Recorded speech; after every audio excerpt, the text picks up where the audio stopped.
Okay, so here I go with the attempt at trying to figure this out, because there's still shit that does and does not make sense. So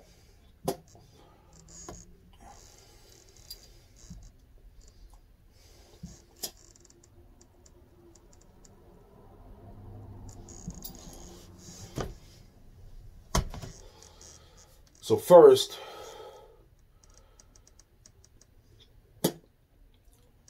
I get introduced to Snoop. Great memory, 100% awesome. Told me he'd kick me into the trunk of a car. Punt. Define the word punt. I am unfamiliar. That means, man, listen. Right. So, yeah. Don't want to dwell on shit too long here. Okay, so then,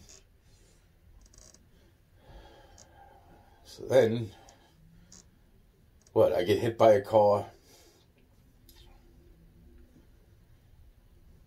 6 months after that, I meet Tupac.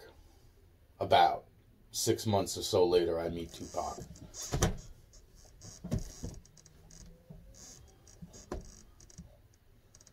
He threatens me.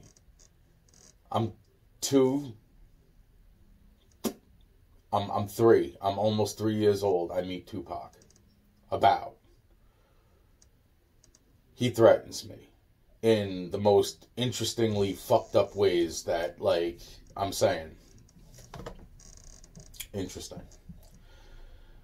Now, Tupac, don't even know who Tupac is at that point, but Tupac goes on to become a Crip, or is a Crip, but he's also a Black Panther. Let's not forget about that part of the equation, okay? Now,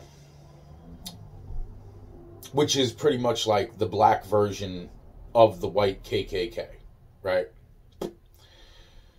Pretty much. So, in the end, we're not even close to the end yet, but that's the beginning. I get kidnapped at 4 with my 3-year-old cousin, Matthew. Get brought to pretty much this location. Survive that. After the news broadcast, everything else starts to go out and shit starts getting real locked down.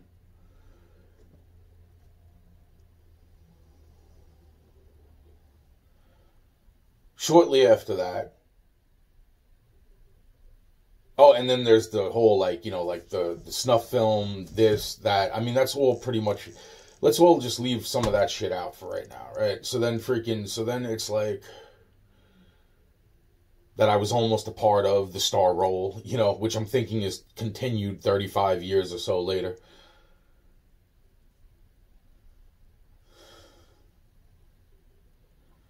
The Wire, the Hot Iron, all that shit. So wait a minute, where am I? So I'm at the point of, oh, that's right. Then I turn Mr. Perez into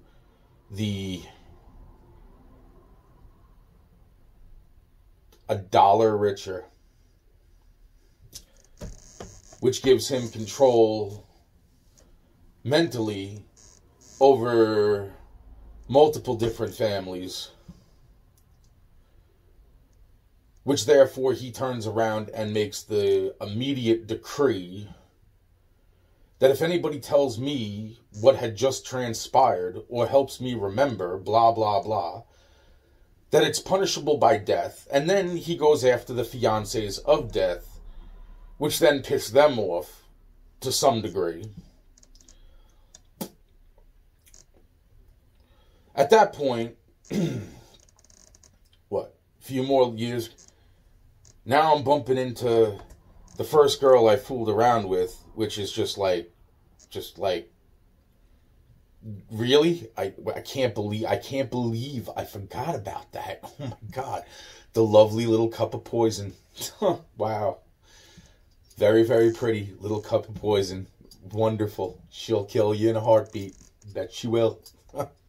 And I bet she wants to kill me right now just for saying it, but that's why I'm just going to steer away from the name.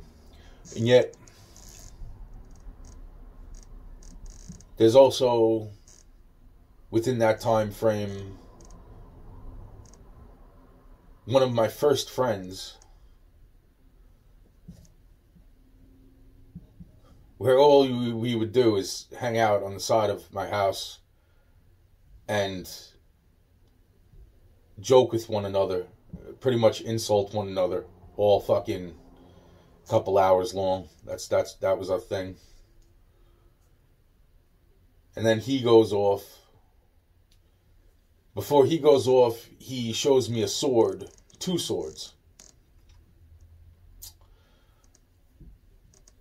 So my DNA should be on that sword.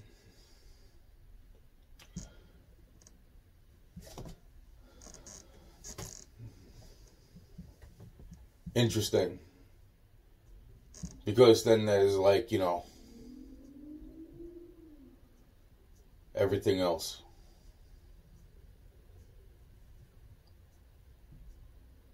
Wow.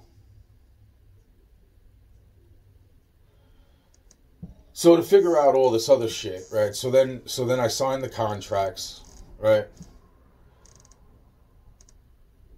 Right after signing the contracts, that's when the whole fucking neighborhood erupts by the woman who basically has me dump grass on the side of the house, of her house, and I step on some goo that I described the goo that I stepped on, and immediately the neighborhood is being locked down by 300 or so black trucks, 3 black helicopters or so, because they think that they have uncovered an Indian burial ground, which it turned out to be an Indian burial ground, with a serial killer's burial ground on top of the Indian burial ground. Which just makes everybody fucking hate me. So that's wonderful. I'm so happy. I am so happy about that. So then, at the same time, it's like they can't hate me, but they still want to hate me. So then more shit starts to unfold. And where else? Oh yeah, the Jiz Lane thing happened right around that time too. It's like, you know, the whole like, Anthony, it's like, wow, man, it's like, be a good kid, go to church. It's like, well, you know, the thing about church is, as much as I was born with these marks, you know, it just seems like, you know, I was molested in church. Okay, so it's like, you know, it's a little hard for me to actually think that, like, you know, and then I was molested in school, and then I was molested again. But, I mean, I wasn't, like, brutally molested, and I'm hoping that that never actually takes place. Who the fuck knows anymore? Then there was the snuff film. Okay, so let's steer fucking away from all that shit, okay?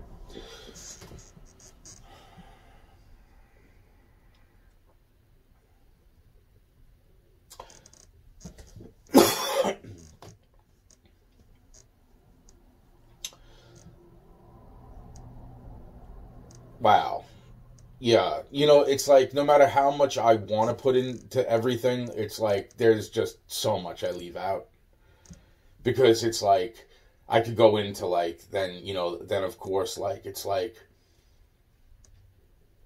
you know, yeah, there's just so much of everything. And it's like, at the same time, and at the same time, so, okay, so let's just like fucking fast forward through all the other shit that I've explained at this point. And we'll get, oh yeah, and then there was the gun, right? And then the fucking gun goes missing, but I was accused, but I did not do that, fucking period. But then that same gun comes into my possession after the Kristen Smart thing happens. About, 2-3 years after the fucking Christine Smart fucking thing happens, where I've already signed a witness statement and then a witness protection form, which then basically makes my entire family not be able to fucking talk to me, due to how many fucking names were actually fucking listed inside the fucking, which there was actual things that freaking, since there were things that they didn't want to write down. And I'm just declaring that right now. There was things that they didn't want to write down, and I'm just like, well, as long as it gets over as long as the point is made that it's basically freaking, that this guy tells me he murdered this girl, Paul Flores, tells me he murdered this girl to set me and my family up, which is also his family. So basically, he was just trying to set up everybody by killing Kristen Smart. That is the true story of Kristen Smart. But the actual true story is that I am the one he tells. Therefore, I sign a witness form, a witness statement, which then leads to a witness protection form, which therefore I was already in the process of meeting Gerald Schur, which my mother knew.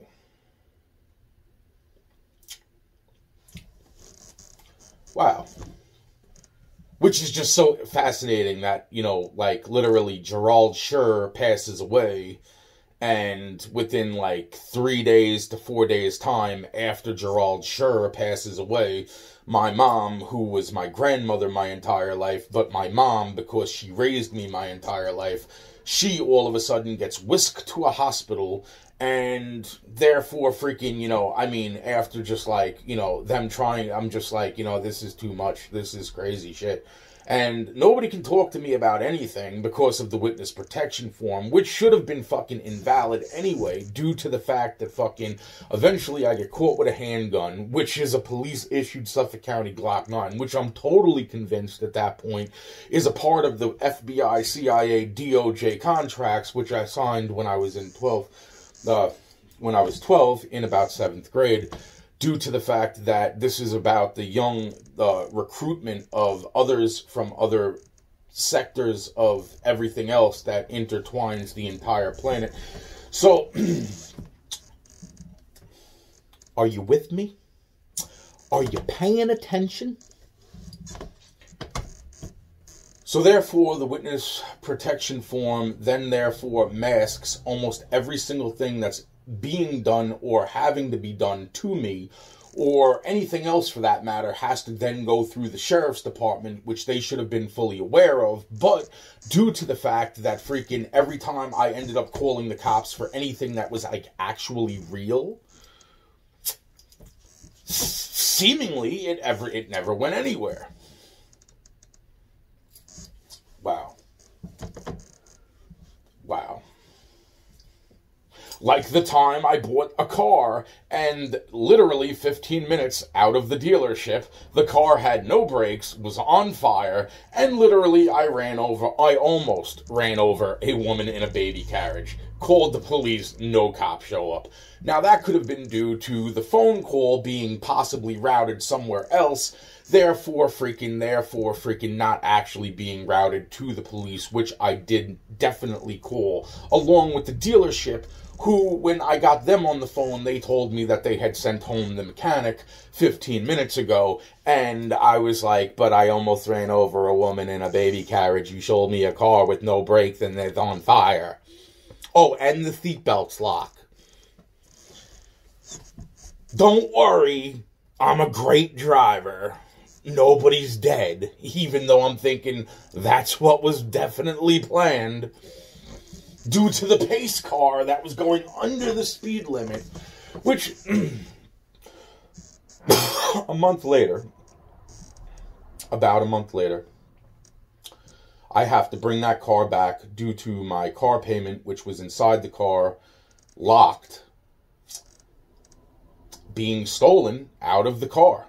No police report, again.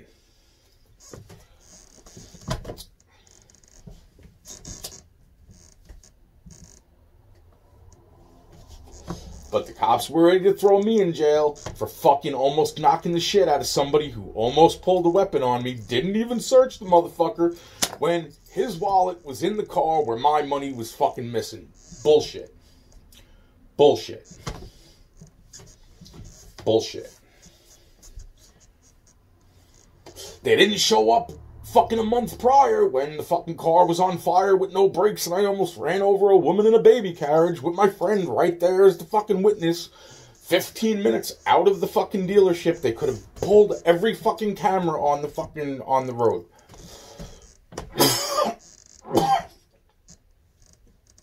They could have pulled every fucking camera on the fucking road that car was bought the fucking way that it was bought. Holy shit.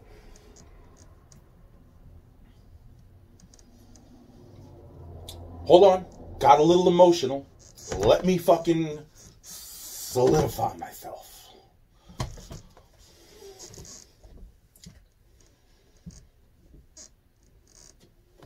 Because I just skipped around a whole lot. From over here to then back there, then back over here, and then back over here. And it spans over the course of fucking 30-something fucking plus years.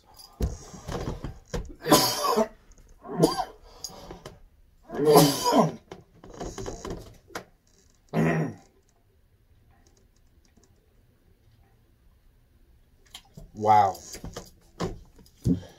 Wow.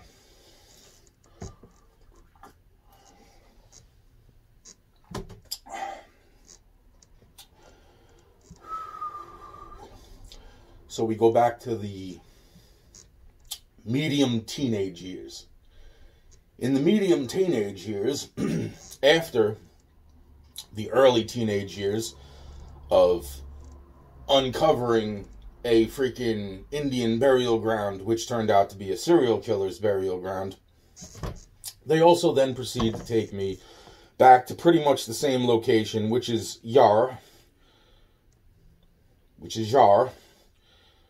And I don't even know what the fuck Yar means. But then they proceed to try to kill me. This was majorly black people.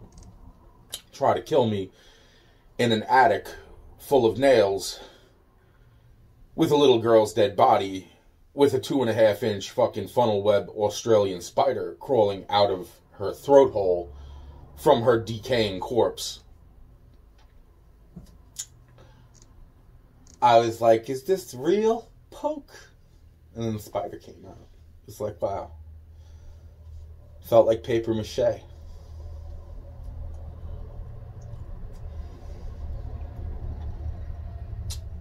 So,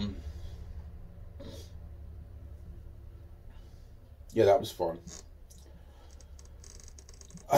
So, and how I got out of that was just because of, you know, half smarts, half strength, because I started lifting the entire fucking roof in the one location where the nails weren't fucking digging into my flesh. As much. They were still digging into my flesh, just not as much, okay?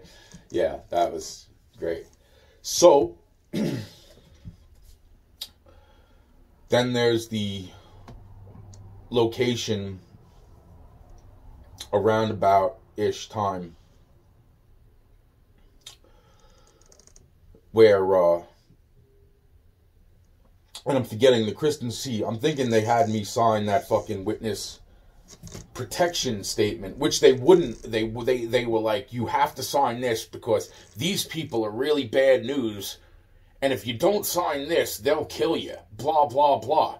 And I'm like, and then it's like, well, if I don't sign it? And it's like, well, then we won't accept your witness statement, because if we accept your witness statement and you don't sign the witness protection form, therefore you could just be, and it would just be a dead case. But it's like, well, then, you know, and then 3 years later I get set up with a police-issued Suffolk County Glock 9, which doesn't seem to be in my charges anymore, but everybody knew about the gun, including my own father, which I have now on videotape fucking saying the fucking gun, which I'm guessing was the fucking Perez's son, Damien's gun, which went missing, which I got accused of the first fucking time, but I had nothing to do with that the first time.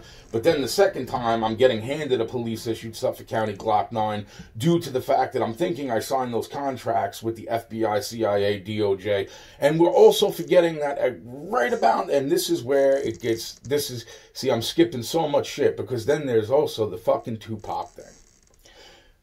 And me having a junior's license at 15, okay? And my car going on the road at 15.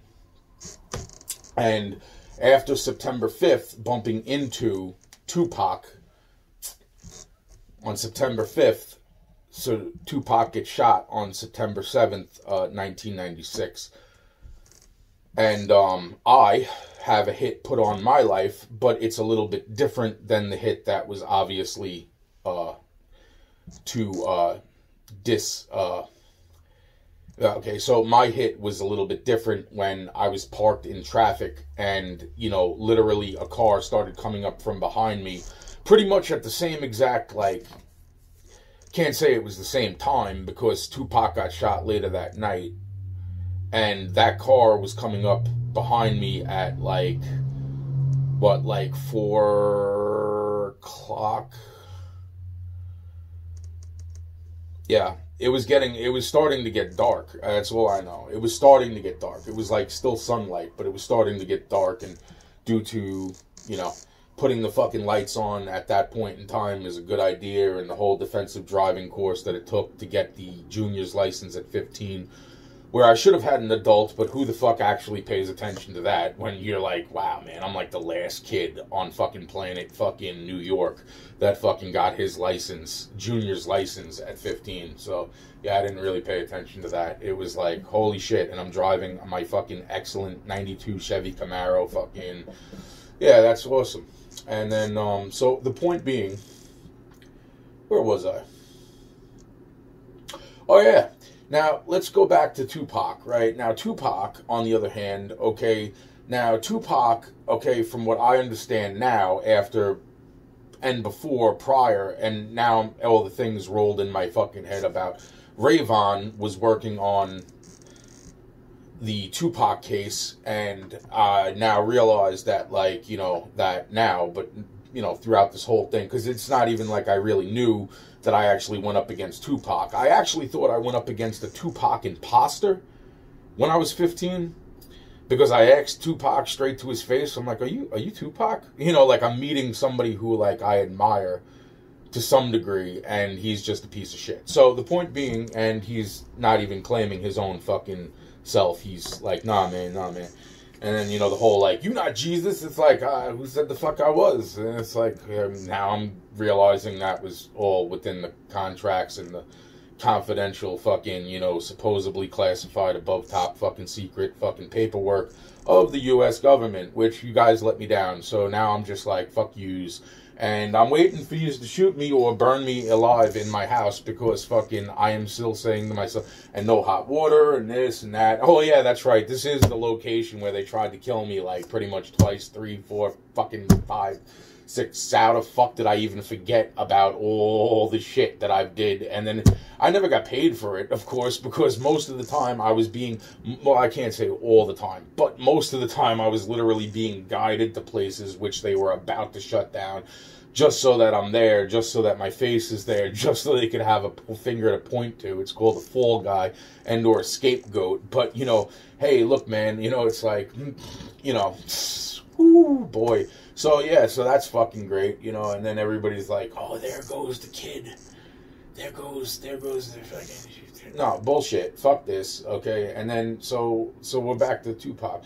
So then all these years later, as the Triple X Tentacion kid bumps into me after me declaring that the next person that even fucking touches me wrong is going to be fucking shot dead, and then all of a sudden, you know, XXX Tentacion comes along, and of course, as I'm walking past him, he has to shoulder bump me, and then I start asking him if he needs milk or bread or anything, and, you know, he just twirls his hair looking at me with his head cocked sideways, and I'm like, are you okay? Do you need a cigarette? You know, are you alright? Are you gonna be okay? And he then just, you know, proceeds to leave the area. But a day or so, about 24 hours later, he's got a new hairstyle and he's being shot dead somewhere down in Florida, and I'm still up in New York, and that was fun. So then I'm thinking it was more like, I don't know, was it a friendly encounter? I can't say it was a violent encounter.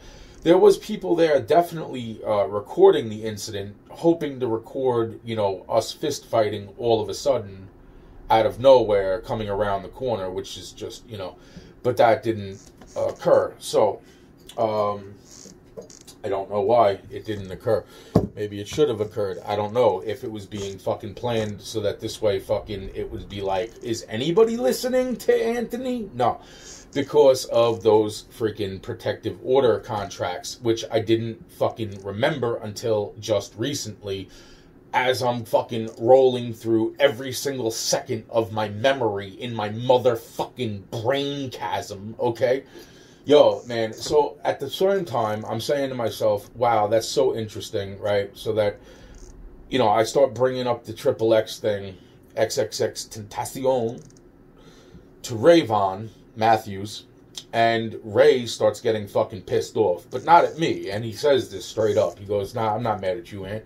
He's like, I'm fucking pissed off at other shit. After 2 years of the man not drinking, my friend Rayvon all of a sudden starts to drink again. And he was crossing a road, and this is like 2 months after the XXX, 4 months, 3.5 months after. Because as I'm talking to Ray, Ray's like, you know, contact the kid's father, this and that. And I start doing that, and then all of a sudden, poof, you don't hear anything about it on the fucking news. It all just shuts the fuck down.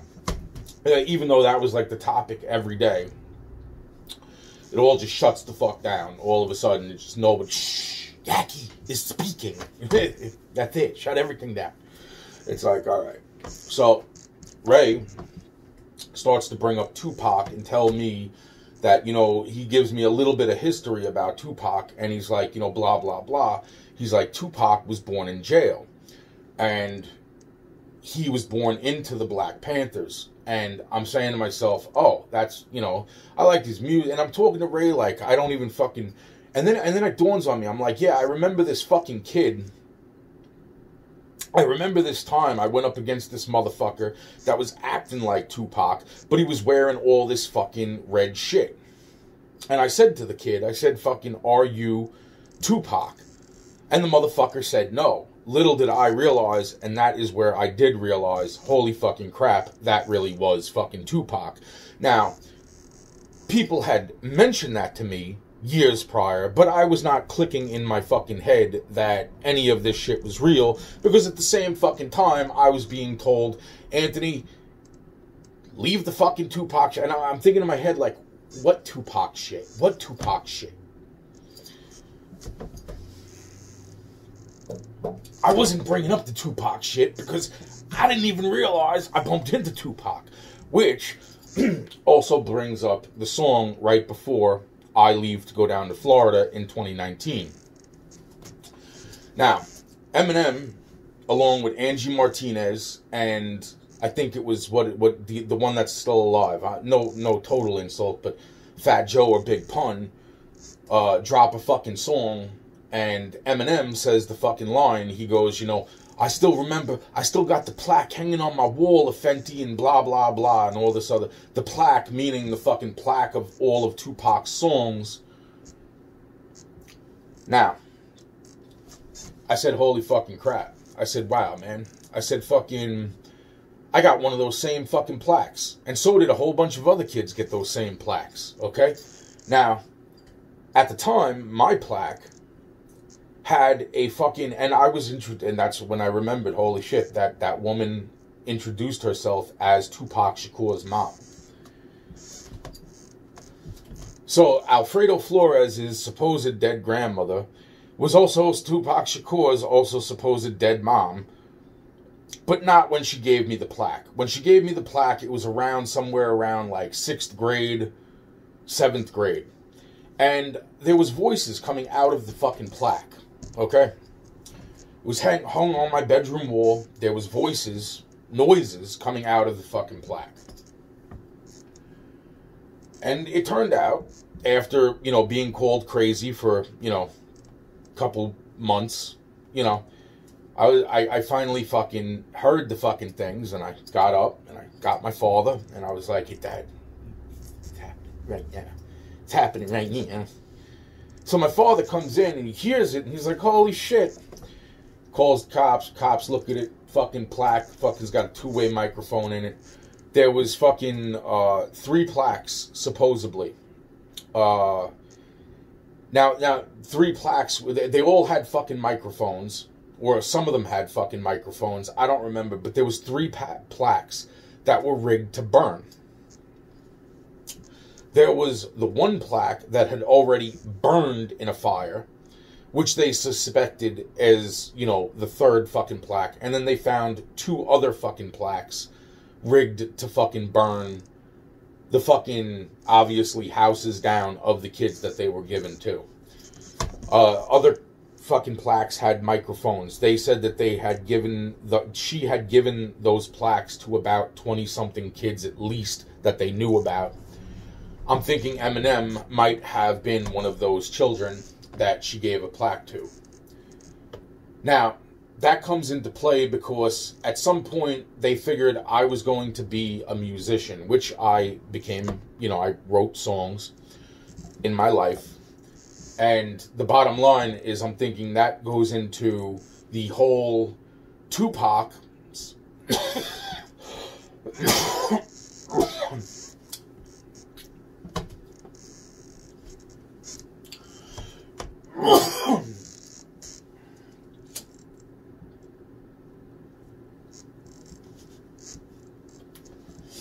Tupac's friend Yak Gaddafi. Now, I have the fucking screenshots. I have the screen video of this. And it is now being slowly erased off of Google that his name, nickname, or whatever fucking name was Yak Gaddafi. Now, I remember meeting Gaddafi. Kind of heavy. He was about my size. Basically, he was about my size. Maybe at the time he was a little bit bigger than me. I remember feeling not so much intimidated, but I remember, and I also remember the people that introduced me to him, which was Walster and freaking Amore.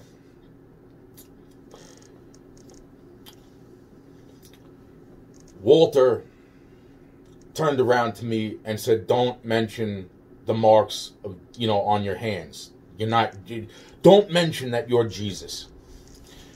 I wasn't going around telling people I was Jesus. Okay? So I said, yeah, sure, no problem. Took a drive, sitting right next to Gaddafi. I get out the truck. I take a piss on the side of a fucking road. Some sort of, like, semi-stop. The point being is that freaking a few days later, supposedly, maybe a week or so later, 2 weeks later, that same guy gets killed in that location where I took a piss.